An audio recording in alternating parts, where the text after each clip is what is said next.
Hi everyone, welcome to our event. This event is brought to you by DataTalks.Club, which is a community of people who love data.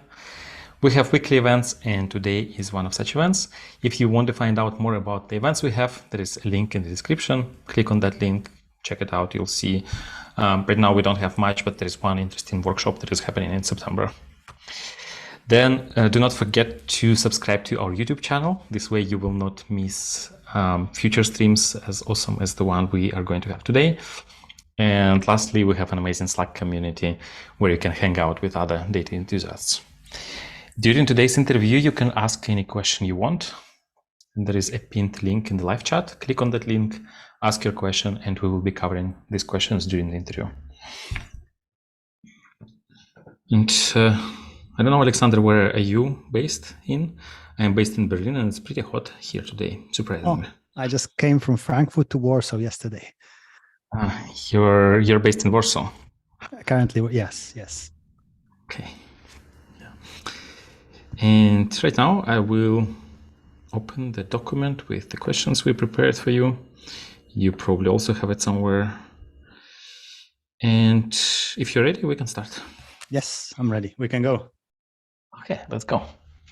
This week, we'll talk about causality. And we have a special guest today, Aleksander. Aleksander is a machine learning researcher, educator, and consultant. He has worked with many companies across Europe, the United States of America, Israel, where he designed and built large-scale machine learning systems. He's also known as the author of Causal Inference and Discovery in Python. And this is one of the topics, or the topic of today's interview. Welcome to the show, Aleksander. Welcome, Alexei. Thank you for having me and thank you for the invitation. Yeah, you're more than welcome. As usual, the questions for today's interview are prepared by Johanna Bayer. Thanks, Johanna, for your help. And yeah, let's start. Before we go into our main topic of causality, let's start with your background. Can you tell us about your career journey so far? Sure. So I started my journey with computers when I was a kid. I was like 5, 6, 7 years old. I was doing a little bit of programming because my father was a programmer back then. Then I had a very, very long break, and after studying doing my second degree, that was psychology and social psychology, experimental psychology with neuroscience, and so on, I fell in love with statistics. And Googling about statistics, because I was very interested in this topic, and also Googling about what is going on in computer science. At this stage, I learned about Python.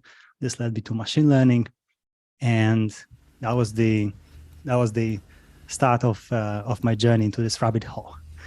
Mm-hmm. And one of my first machine learning projects, like real machine learning projects, was a scientific one. We worked on predicting. On finding pre-diagnostic predictors of dyslexia in children.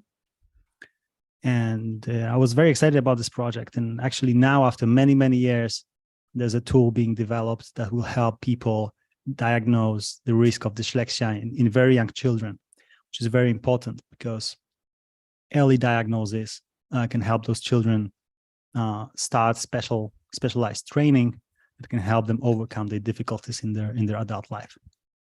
Mm-hmm. And from there, I started working with an international consulting company called Lingaro, and that was a place where I started developing many more complex architectures for global clients, working with NLP and other models. Yeah, so. That was the beginning. Then I worked for other companies. Then we moved to Tel Aviv, and I worked with a cybersecurity company.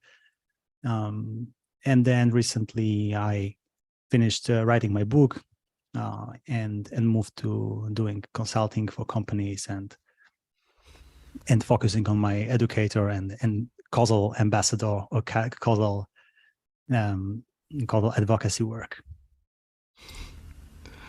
Do you remember as a kid what exactly piqued your interest in programming? Because I have a kid, he's 7 years old, and I tried to to show him what you can do with an algorithm. So we bought a robot, and it's possible to program a robot, right? So you can, like, there's like this visual interface, and you can tell the robot, like, first, like, do 3 steps forward, then like rotate, and then you can create loops there. So like it can rotate like 10 times or something like that.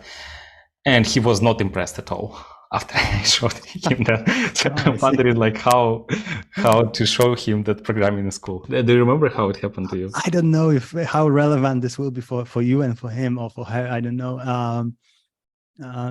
For me, I didn't have a robot back then. I just have a monochrome display PC 186 or 286 or something like this with GW Basic.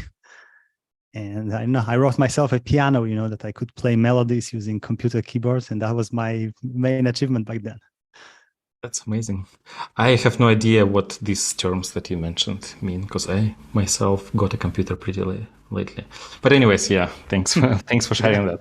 So I guess not every kid should be immediately impressed when they see like an algorithm, a robot that could be programmed. Perhaps, everyone is different. So yeah, right. So now you focus on education, and did you call yourself a Causality ambassador? Yeah, that's one way to think about what I'm doing.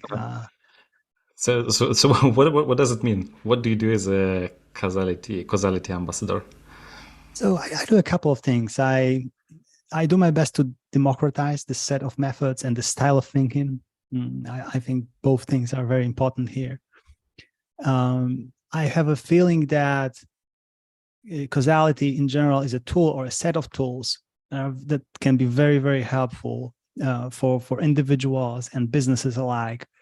And this is just something that, for this reason or another, we haven't learned in our curricula, right? So many people were not lucky enough to just get these ideas passed to them from the teachers, from the environment, and so on and so on. And I believe that everyone deserves to understand how it works and to have a chance to apply this to their work.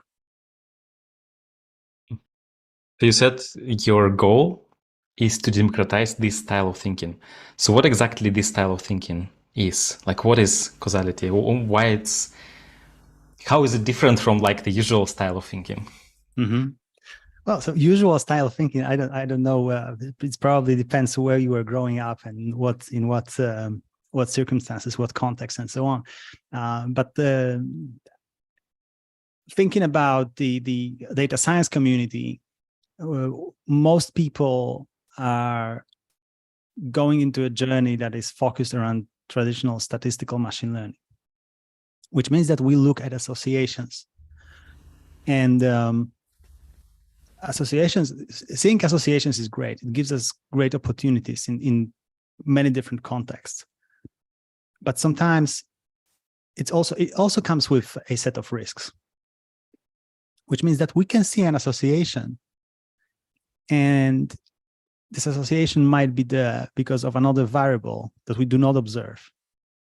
And for whatever reason, we can think about this association as a valid tool to make a conclusion that is either implicitly or explicitly causal. In other words, example, maybe? It's a bit abstract. Yeah, sure. Let me make it more concrete. So I was just going back from my lunch, and I was seeing YouTube shorts. This. Yeah, I know. Instagram, they're addictive. Yeah, Instagram-like kind of short movies.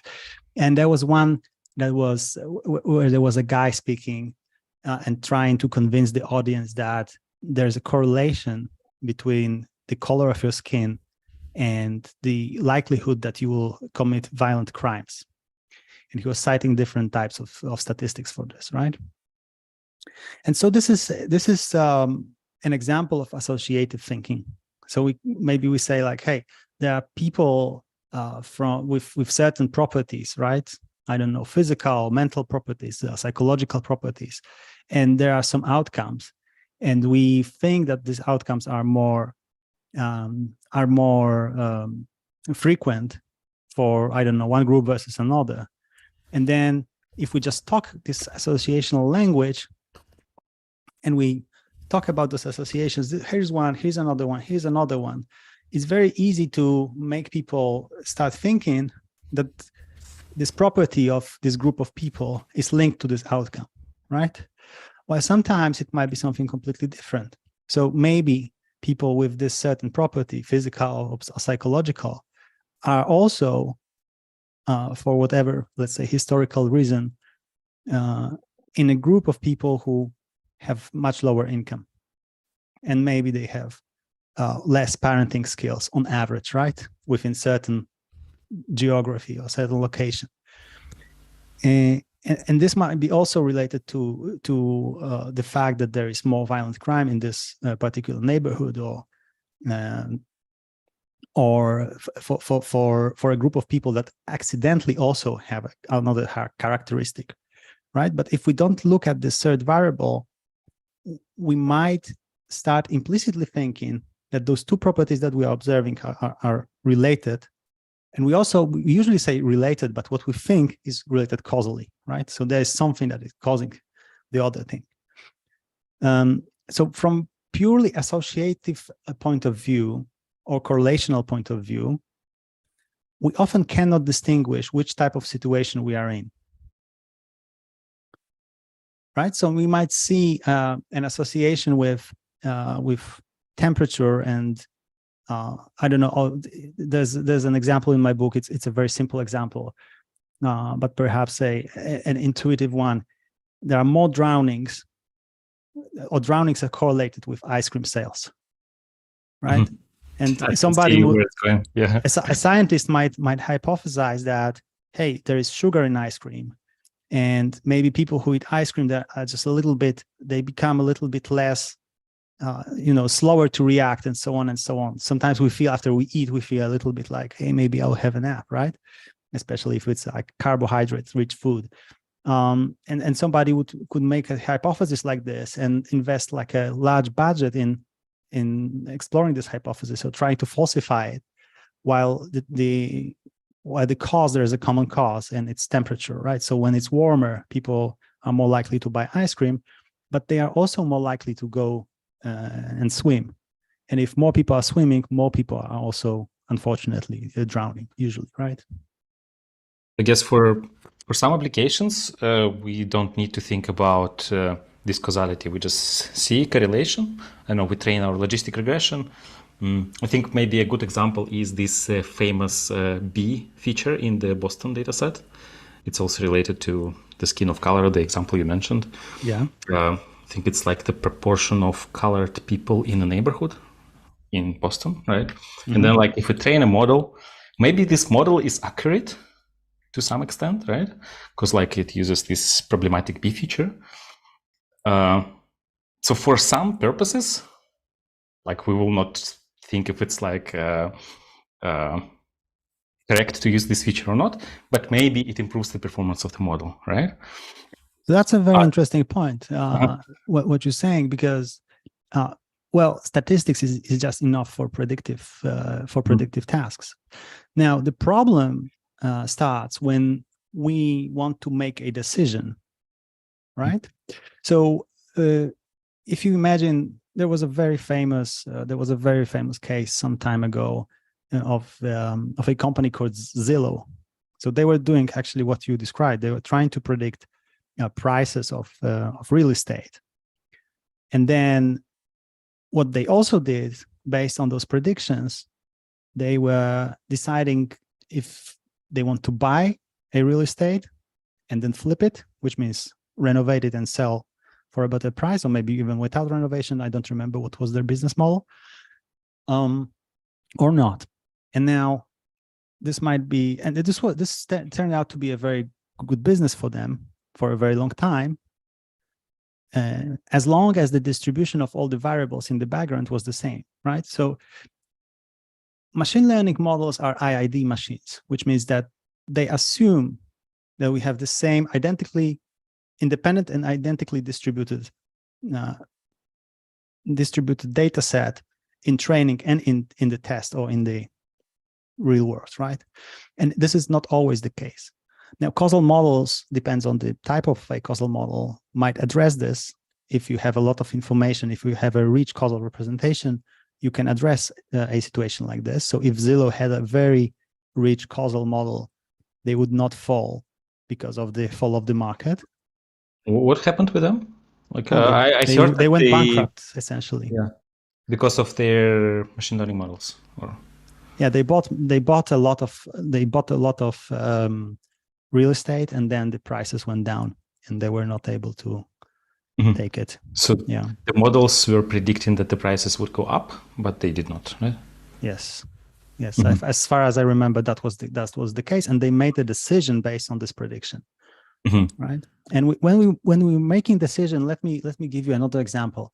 When we're making a decision, usually, not always, right? Sometimes we might have a decision threshold, maybe like in credit risk. Sometimes we have, right? Somebody says like, hey, if this is if the probability of default is higher than something, we're just not giving money to those people. And this might be good enough, depending on what you really want to achieve in the long run, but this might be really good enough. But we can think about another scenario with, let's say, marketing or churn. When in marketing, we are interested in targeting people who will respond favorably, which means they will purchase, right? If we target them, this will increase the likelihood of purchasing, because targeting every person is spending a little bit of our marketing budget. But there are different people, right? And some people might react. Some people might just don't care if we target them, and they will buy anyway. Some other people might not buy regardless if we target them or we don't target them.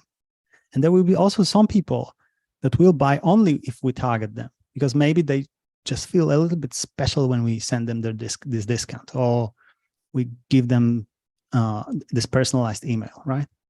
But there's also the fourth group of people who will buy from you as long as you do not target them. And if you target them, they get angry and they say like, hey, it's too much marketing, too much of this bullshit, I don't want this, goodbye. And they just stop working with you. So for this problem, predicting the probability of the outcome is not enough, right? Because we might predict that there is like 60% probability that this person will convert, they will buy from us. But now we don't know if they will buy if we target them or if we don't target them, or maybe their probability will drop actually if we target them. So for this, we need to model something that is called counterfactuals. We need to model how they behave under the campaign and under no campaign. And then by comparing these two outcomes, we can make a decision. Counterfactual. What does it exactly mean? Like in broader terms, counterfactual. It's a complex word. Yeah. So counterfactual. So factual means something that happens actually happens in the world, and counterfactual means something that is not happening in the world. So we change something. In Perlian language, which means Perlian comes from Judea Pearl, who is a computer scientist, who is the godfather or even a father of modern causality or graph-based causality. And in these terms, this means that we perform a minimal intervention, as they call it, in the world. So, for instance, you have a red shirt today, a red T-shirt maybe, and now I'm picking certain examples when you ask me, and we could ask a question: would I pick different examples if you wore a blue shirt, right? Would that prime me somehow differently? And now, if we have a very rich causal model, we could answer this question. This is not always very simple, but at least theoretically, it's possible. But we don't know what would happen if I wore a blue T-shirt, right? That's why it's counterfactual. We don't know what would happen if, and we will never observe it. Moreover, right? We will never observe you in the same situation, you and me in the same situation, and you wearing a blue T-shirt instead of a red T-shirt. So the other example you gave earlier was let's say we targeted somebody and we saw how they reacted to the advertisement, but we don't know how they would have reacted if had we not targeted them, right? Yes. Or another example maybe could be, let's say we have a recommender system and we show certain items, right? But there are other items we don't show. Maybe if we showed other items, they would have clicked, right? But they did not, because we did not show them, and we have no idea, right? What would have happened if we did that thing? Yes, exactly. That's an amazing example. Recommender systems. It's the same. Yeah. It's the same. It's the same structure as you noticed. Mm-hmm. Yeah. And so I guess our typical classical models like, I don't know, logistic regression, decision trees, XGBoost, whatever, neural network, classical neural networks, they do not really cover these cases, right? So we don't know, like in this example, in the example of targeting somebody, all we know is how people reacted to a campaign, right? We don't know how people who weren't targeted, how they would have reacted. So what kind of models do we need to use to model this specific case? That's a great question. You are correct. So out of the box, supervised models do not have capabilities to reason causally. And there are many different types of causal models.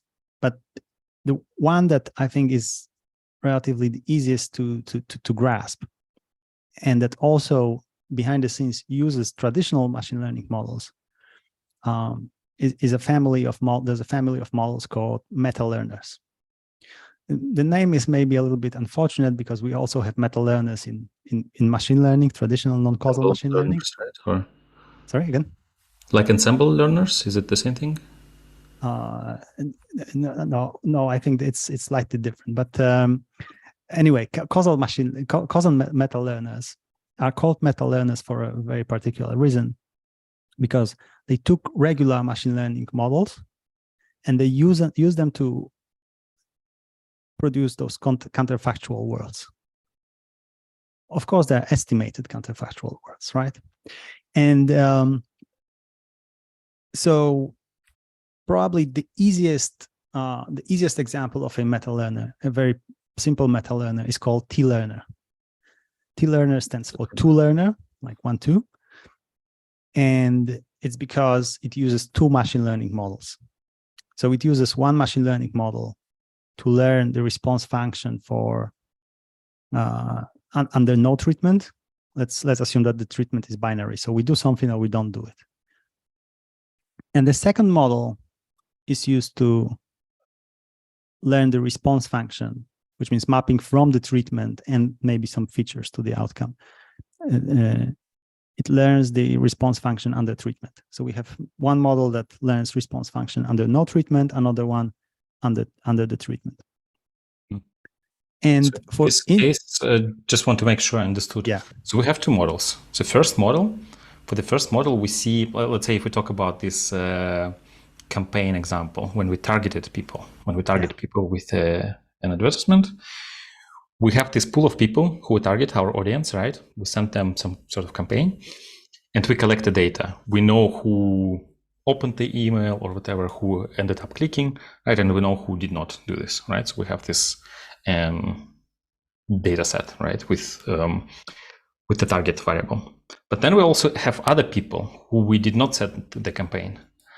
And we can observe what they do on the platform, right? So we know that we did not send to this pool of people, but they still may buy the thing we are advertising, right?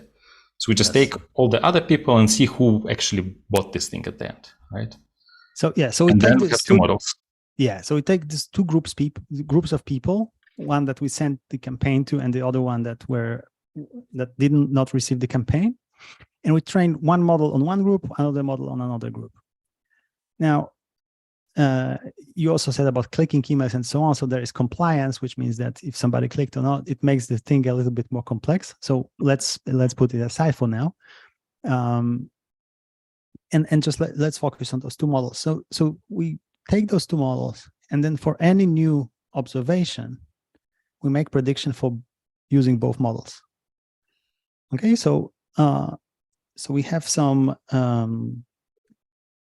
So it only makes sense if we also have some features that are describing our population, and then for each individual, we make a prediction using the treatment model and the non-treatment model, and we take the outcomes from both models, and we subtract the outcome from the non-treated model from the treated model, and this gives us a quantity that is called a conditional average treatment effect. Now, this outcome can be interpreted as a conditional average treatment effect only under certain circumstances, which means that the original data that we trained the model on has to be unconfounded, which means that there is no causal bias in this data. And this might be accomplished in two ways, either by randomizing the treatment in the training data, which means that we basically perform an experiment, or in the same way as a A/B test, right? Yes. A well-conducted A/B test, well-designed A/B test. Or the second option is to perform causal feature selection, which might be a little bit more difficult because we need to observe all the variables that can have impact on the treatment and the outcome at the same time. And we need to exclude certain other variables that might have certain structural relation to other variables in the model. And basically, there are these two ways to do it. Well, what do we do with the results? So we subtract one from the other, we get some quantity. So I guess there could be three possibilities, like negative, 0, and positive, right? So what do we do in each of these cases? So it all depends on the setting, right? If we just say the outcome is binary, they either buy or they not buy. So negative, I understand it would be like if somebody would have bought unless we targeted him, right?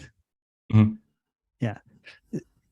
So if you want to make an optimal decision from your budget allocation point of view, you should only treat people who would buy if targeted. That would be an optimal decision for you. So only if it's positive, right? Only if it's positive, and if it would be positive, and if it would be positive otherwise, if it would be negative otherwise. Yeah. Okay, can I say it again? Yeah. So I think we had different understanding. So let me expand on this.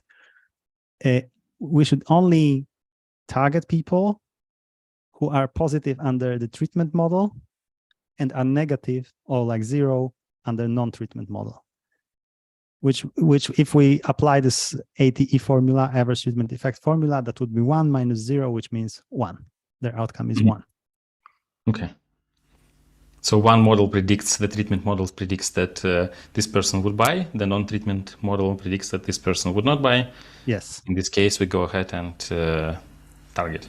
In other cases, we do not.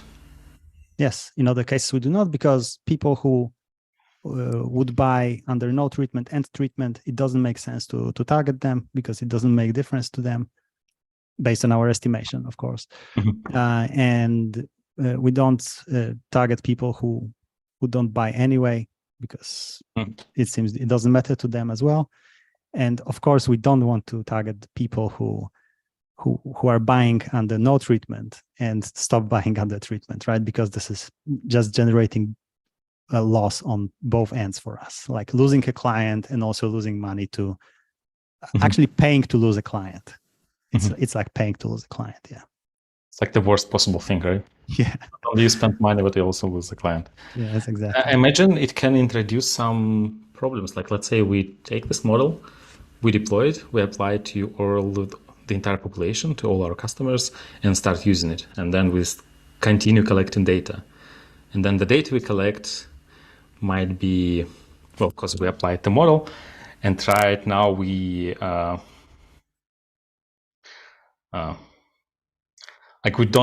we introduce some bias, right? By starting to apply this model? Should we maybe always do some sort of randomized test trial when we deploy this model, or it's okay to go ahead and apply it to everyone? So, so this is a great question.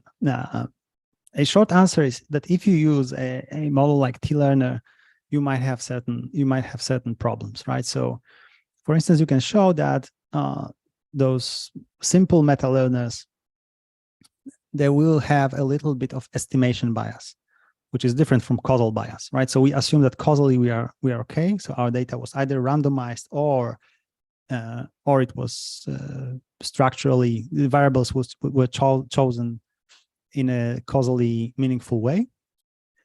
And then we still might have some estimation bias from those models. So there are different models, other models, like double machine learning, for instance, trying to remove this estimation bias from those models. Now, just last week, I think Lars van der Laan published another paper where he introduced a triple machine learning that uses another piece of statistical information, let's say, to debias the model. And this is and he achieved something that is called a super efficient estimator, which means that it converges to the true value much faster with the sample size than a traditional estimator. Yeah, so this is one thing.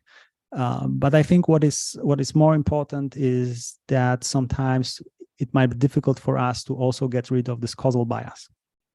And in this sense, if we are not sure that we were able to get rid of the causal bias, it will be definitely a good practice to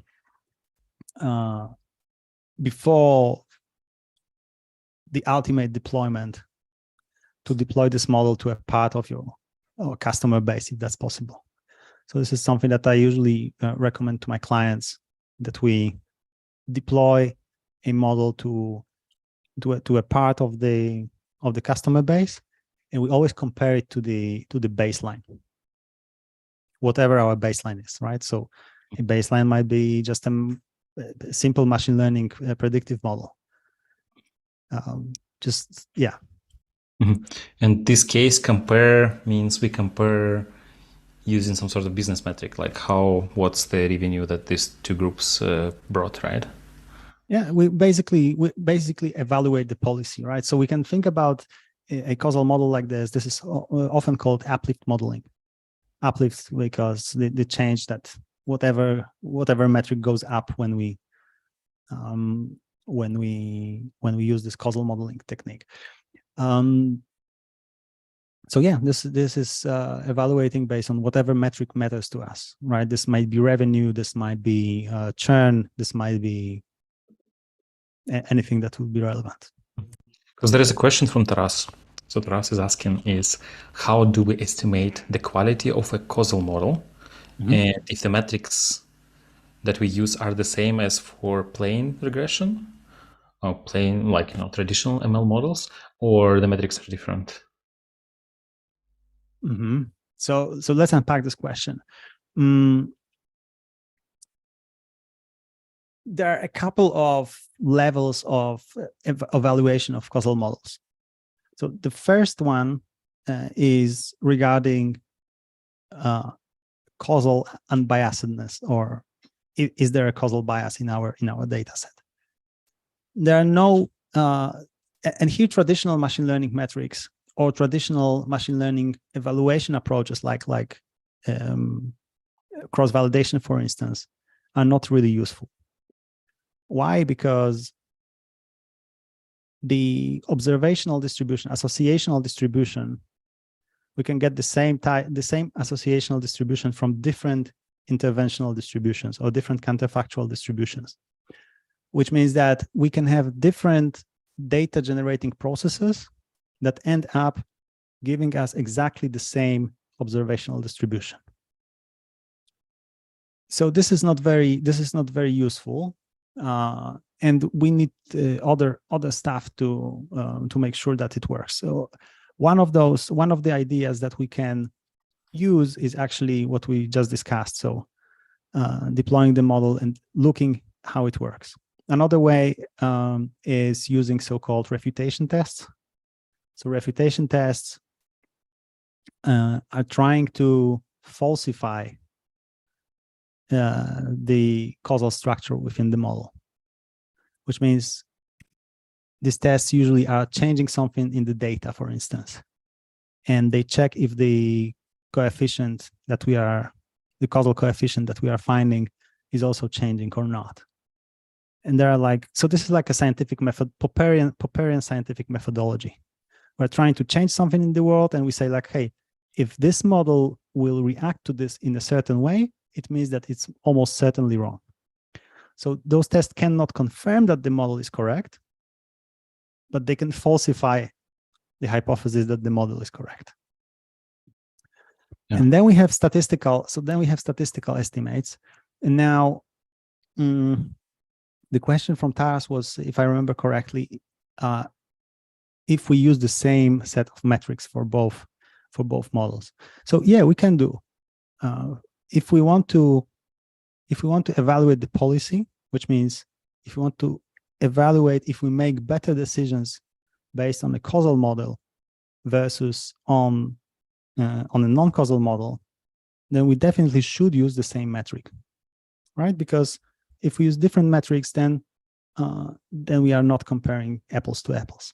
And there's also a third dimension, which is the quality of the estimator itself. So assuming that the causal part is okay, we don't have any causal bias in the model, we might be also interested, and we should be interested in seeing what is the quality of estimation of statistical parameters within the causal structure. And here things like cross-validation and all those traditional metrics can be helpful, because now we assume that we split the data set into the training and test part. We assume that they are IID, and we just want to see how well our estimators are estimating model parameters in the model based on the performance on the test set while the model was trained on the train set. So in my book, you will find a multiple examples of these procedures. Yeah, I was going to ask about your book because, like, to me, it sounded quite abstract. In general, metrics, like, it's such a topic that without examples and without, for me personally, illustrations and actually going there and trying to implement these things, play with them, like, they are just too abstract. And what you say is, if somebody felt lost during this description or wants to know more about this, wants to learn more about that, they should check out your book, right? So there you describe it with more details, all these things that you just talked about. Yes, definitely. So in the book, we go almost from the scratch. We are starting, we talk about basic fundamental causal concepts, and then we move gradually, step by step, towards machine learning methods, heterogeneous treatment effect estimation, which is another name for uplift modeling, let's say, plus or minus. This terminology is maybe not always consistent. And then we also talk about another topic, which is called causal discovery, when we are trying to discover causal structure within our data set from observational data or observational and interventional data. So from what I understood, so these causal models, they are pretty useful, and we should use them when possible, when needed, but they introduce an extra layer of complexity, right? So right now, let's say you have a traditional model, you have just one model. You deploy, you use it, and it seems to be working fine. But then if you start thinking about this causality and causal models, then in the simplest case, you at least have two models, right? And it becomes kind of 2 times more complex, like your system becomes 2 times more complex. Like, is it always worth it to introduce this complexity? Or maybe there are cases when we shouldn't worry about causality yet and postpone this to some later point? Great question. Great question, and a very loaded question. So starting from, is it worth it? Answer to this question depends on what you are trying to achieve.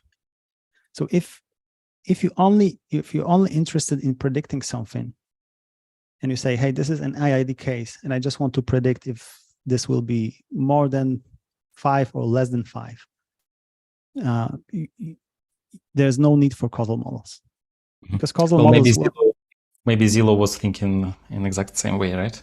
We're just predicting. We are not interested in, Yeah, but they were making decisions, right? They were making actually counterfactual bets on reality based on single model prediction. But don't we always, in most cases, we have a model, a machine learning model, to make a decision, to act on this decision. Should we give money, or we should not give money to like a prospective client, right? Should we target somebody, or should we not target? Like in most cases, like logistic for classification, we want to have a decision, right? So should we put this email in spam or not spam? Mm-hmm.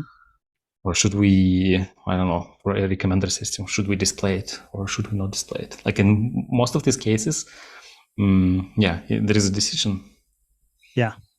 Yeah, so always when there is a decision and you also have some treatment that is under your control, which means that you can change something in the world, there is a potential of benefit for you in using causal models. But now, at what stage? And now, if it's worth, you ask me if it's worth it, right? And that's, I'm smiling because like just, I think 2 weeks ago, I got a message from my colleague and he told me, hey, at my company, I just started analyzing the machine learning model from that the whole marketing in the company is working on, is based on. And I just discovered that for 3 years, we just have losses on our marketing. Right? And this is making decisions based on the machine learning model. And it works. It's easy because it's just one model, maybe, right? Probably they have more, but it's relatively easy. And everybody's happy. And then somebody comes and just do the math. And it seems that the marketing is actually, they are throwing the money away. And then he started analyzing this. So he sent me a screenshot of his, like, hey, this is my causal model, how it works. What do you think about it? So every time you have this kind of a problem, I think it's worth it to go into causal models. Now, there is a psychological block, I suppose, in some people, because they think, hey, we have some status quo, it works. Like, I don't know maybe even how it works, but it seems it's okay. We are alive, right? We're moving forward. So maybe let's not touch it. But then it depends it depends again on what are your goals, what are your long-term goals. If you really want to maximize your gains and minimize losses in the long run, maybe it's worth to just stop for a while and say, okay, let's see how it works.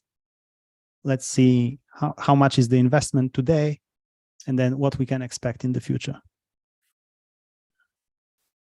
Okay, so we should think, right? And I think one of the things you mentioned previously is when we deploy a causal model, typically there is a baseline, right? It's always a good idea to compare this causal model to the baseline, right? So maybe, this is like a data-driven way to see if this adding one extra layer of complexity is actually worth it, right? Definitely. I think even if you feel internally convinced that your data is causally unbiased, I would always recommend this, because sometimes we just cannot think about something. There's maybe a little thing we missed. Yeah. So I think it's always an incremental work, really, to make things better and so on. But I think this is the same as in life and in business.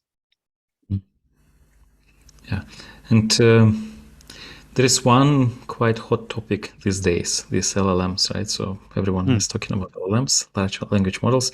We were in our podcast, we were pretty late to the party, but recently we had 2 podcast interviews that were about LLMs. So better late than never. And I guess LLMs are kind of hot because of ChatGPT. At least this is when I noticed them. So before, when it was just GPT-3, it was like, okay, so what? But when I saw ChatGPT, it like completely changed my perception of what these models could do. And you recently gave a talk, well, I don't know how recently, but you did at some point give a talk about causality and NLP, and you tested LLMs with causal questions.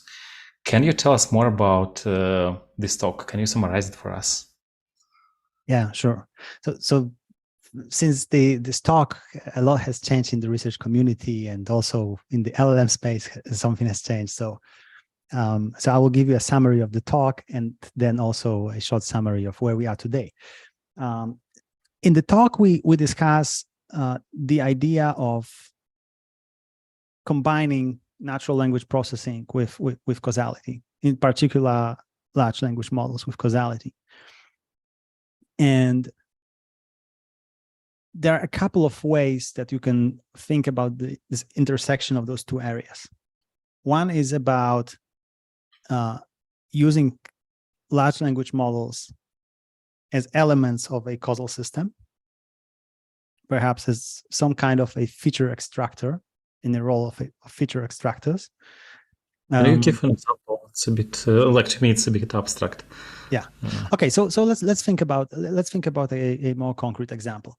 Maybe we have a situation that we have a program that helps people, that aims to help people write more clearly. Okay. So there's maybe a 1 week or 2 week workshop. People are sitting, writing, learning how to write more clearly, and so on and so on. Without LLMs, just a workshop, like just people, teacher, just a workshop. Just people, right? So they learn, and then as the outcome of this workshop, they walk out knowing how to create a better copy, create a better article. Yes. And now we might be interested in evaluating if this workshop worked. So if they are writing more clearly, really, and if we want to do it at scale, it's challenging to engage, to hire many people that will do the evaluation for us, because they will need to read many pages of text and so on and so on. So we could potentially use here an LLM, a large language model, and ask it for the clarity score for those essays, right?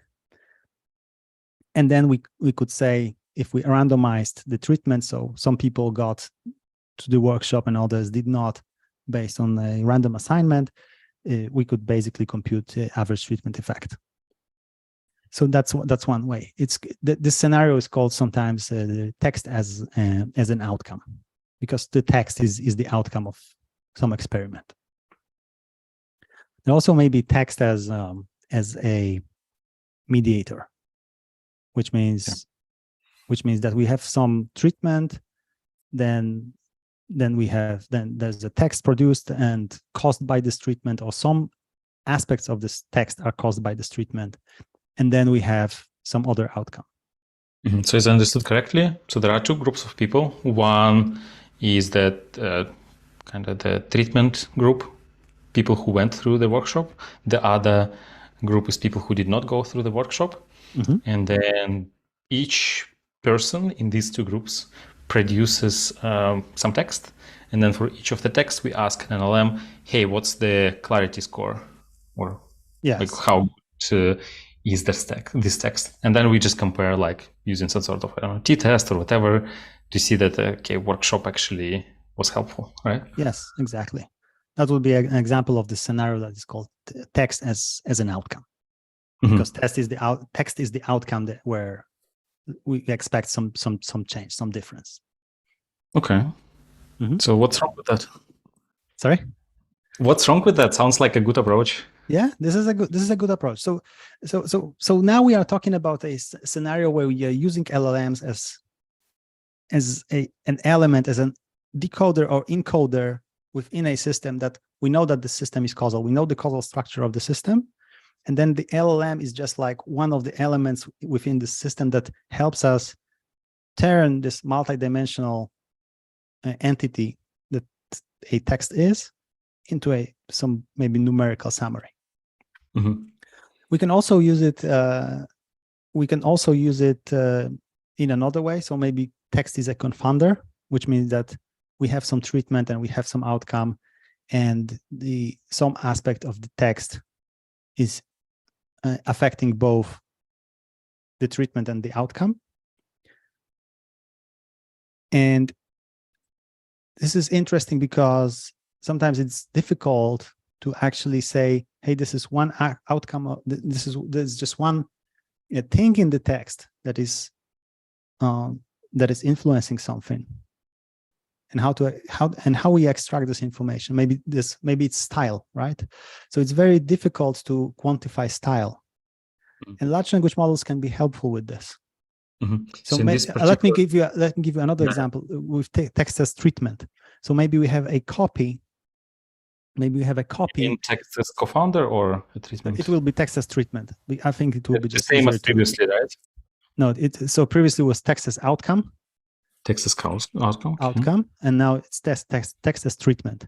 So maybe we have a marketing copy, and we have a bunch of people receiving this copy.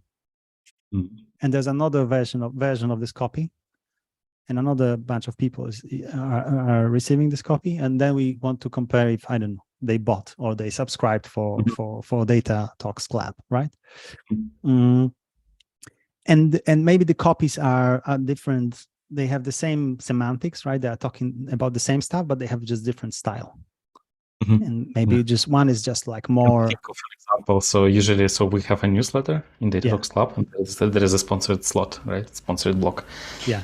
And usually our sponsors, they give us some text, but then what we do is we look at this text and say, hey, we don't think this way of speaking will appeal to our community. Yeah. So let's rewrite it, right? So usually it's the marketing department who gives us the copy, right? And we rewrite it slightly so it doesn't have like these words that marketing people like, because they are like a journal for engineers, right? So in this case, we rework the copy and then we include it in the newsletter. But maybe what we should do is take the original one, take the reworked one, and test which one is better, right? Because right now it's just our gut feeling that the engineers or our community members like the reworked version more than the original one, right? Yeah. But it's just our gut feeling, right? So we did not actually evaluate it. Yeah. So that's a great scenario for an A/B test. Yeah. But in this case, it's people who do this. But if we talk about an LLM, could be like, okay, there is a copy that a sponsor gives us, and then there is an LLM that rewrites this, right? So there could be an LLM that rewrites this, and there could be also, if you take many different copies that have, like some of those copies are written in style A and some in style B, the LLM would be able to maybe extract this style property, right? Because the embeddings in the embedding space, it could be encoded in a certain way that could be useful. Style can be like, I don't know, marketing language or engineering language, right? Or for instance, formal, informal, right? Formal, informal, so instead of people going through this and saying, okay, this is probably like, okay, maybe this text was written by a data scientist, this text was written by a marketing person, right? So instead of a person going through this, we can ask an LLM to say what kind of style it is, right? So we could do this. We could also use it just to classify the style. Yes. Yes. So that's one way of thinking about this, right? So we can have this text as treatment, as outcome, as a confounder, as a covariate, and so on. We could also imagine like a situation, just to give you one more example, that there's a person. We are interested, let's say, in if gender predicts popularity of your post on social media. And maybe you have gender is unobserved, but you have some description, and we can assume that gender influences the style of your description, right? But it might be very. What do you mean by gender in this case? If text was written by a male or a female? Yeah, by a male or female, like whatever person identifies, right? Yes. So we might be interested. The way hypothesis like this, and you can observe like this, like a phenomenon like this in scientific citations as well, right? So for instance, it seems that from the observational point of view, female researchers are just getting less citations than male researchers, and it seems that this effect is stronger when those female researchers can be identified easily as female researchers. So maybe there's a full name in the abstract, and this full name suggests to another person that this person is female, right? So in the Western culture, if somebody is called Stephanie, for instance, most people will assume that this person is female, right? Mm-hmm. So we might be interested if gender influences the number of citations, or I don't know, popularity of a post on LinkedIn. But it might be the case that the gender is unobserved, but there is style of text, for instance, right, that is influenced by gender. To what extent this is realistic? Well, probably in certain circumstances more, in certain circumstances less, but this is just an example. And then this text style, or like the way the way that gender manifests itself in the text, is very hard to capture. Now, if we use an LLM, and in particular we pre-train this, fine-tune this model on this causal task, then we can assume that it will learn the important characteristics of how gender relates to the style of text, even if gender is unobserved, and then we can do causal reasoning on this system, and LLM in this situation is just like a very fancy feature extractor, right? So it extracts from the text anything that was related to the gender. Mm-hmm. So in this case, there is a variable we do not observe, and typically what we would do without maybe like an LLM, we would build a model for extracting text, no, for extracting style, right? So we would collect training examples, we would label them, we would train a model, but with an LLM, like, I don't know, if we just take GPT-4 or whatever, with the instructions, we can use it to extract these things, right? And this is kind of it's what we do. We extract the variable we do not observe. Yes, we could try approach like this. Though the problem here is also that this gender is unobserved, right? So then it might be complicated to label this in an automated manner. So how do we know if this the conclusion, the decision, or the verdict by an LLM is correct, right? So if we have causal structure, then we can do like a smart architecture that will yeah. I don't want to go into too much detail because I think this is very abstract without like visualizations and other stuff. But does the talk about that? Yes. This example is in the talk, and we discuss an architecture that is called Causal BERT. So you can find the talk on YouTube. It was a talk given on PyData Berlin 2023. Mm-hmm. Okay. Yeah, and if you decide to watch this talk, I want to give you one more pro tip, that in the library that we use, there was a bug in the code, and I changed the implementation right before, I think, the presentation. So if you want the code that works properly, you can go to my books repository and look for Causal BERT, and there's an implementation that doesn't have this bug. Oh, we should be wrapping up, but I'm wondering if you have a few more minutes, because there is another interesting question, and maybe you can try to answer this question. Let me quickly check. I know that I have some meeting, but I have. Yeah, we can stay for 10 minutes more. 10 minutes, okay. Well, I hope this question, like, depending on how deep you want to answer, because the answer could take another hour. So this is a question from Akhil. So can we use causal ML when we cannot use A/B experiments? And if yes, what kind of methods can be leveraged? So I guess like this is quite.